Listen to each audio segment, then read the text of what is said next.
So what happens is the largest asset managers in the world, just take the three biggest ones, BlackRock, State Street, and Vanguard. They're using $20+ trillion of our money. And when I say our money, it literally means our money, most people's money, without them knowing it.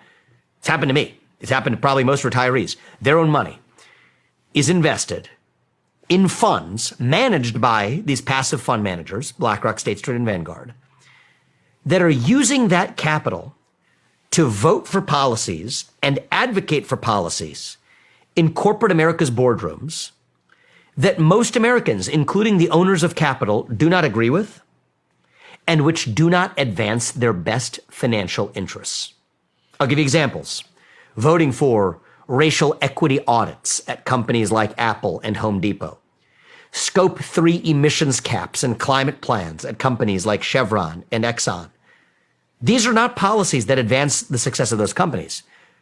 These are policies that advance a one-sided progressive agenda. And the dirty little secret is they're not using somebody else's or their money to do it. They're using our money to do it. It is happening every day in this country. It is the largest aggregation of capital in private hands in human history. And they're using it to advance one-sided political agendas that Congress could not pass through the front door. This is a large-scale violation of fiduciary duty, in my opinion. It is a large-scale antitrust, anti-competitive violation because these three firms are the largest really relevant shareholders that vote shares at Microsoft and Apple, at Disney and Paramount Pictures, at Pepsi and Coca-Cola. You can go down the list. You're taught that you have a free market economy. Well, when both sides of the competition are effectively controlled by the same set of actors, that's not competition. That's an oligopoly, especially when it comes to, it's not an oligopoly on products. They're still competing on products, but it's a monopoly on ideas, environmental and social agendas. So now back to your question, why are they doing it? Answer. Their business model is to charge fees on how many assets they manage. Okay.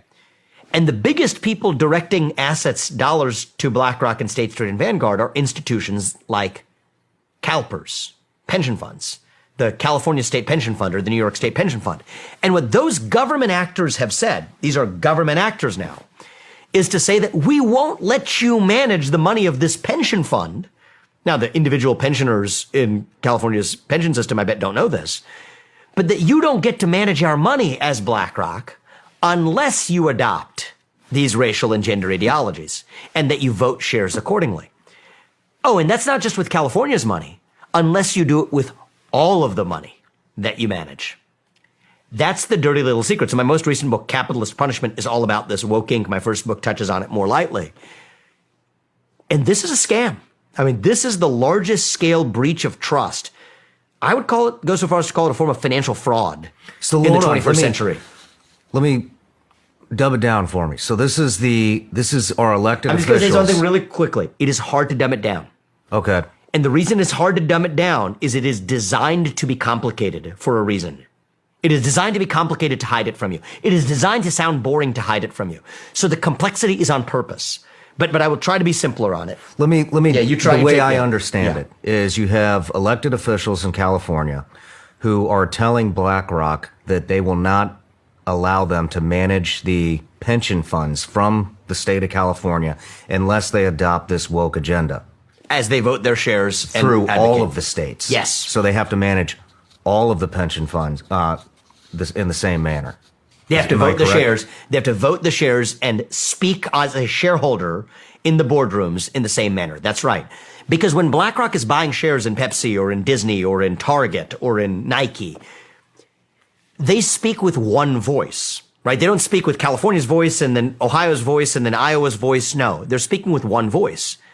So they're speaking on behalf of the voice that the biggest dog in their client base, CalPERS, is pushing them around to do. And it's not just CalPERS. It's the state of New York. It's European pension funds. It's Canadian pension funds, right? That's exactly what's driving the invisible hand of the market. No, it is the invisible hand of left-wing government.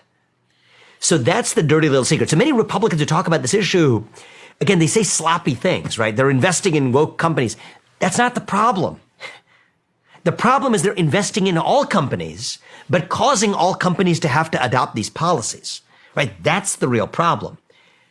And so I told you about how I challenged and stood up to Big Pharma. I stood up to this ESG industrial complex again as an entrepreneur. I founded a company called Strive. People say, oh, are you then going to just invest in the good companies and not in the woke ones? No, guys, that's not the way it works.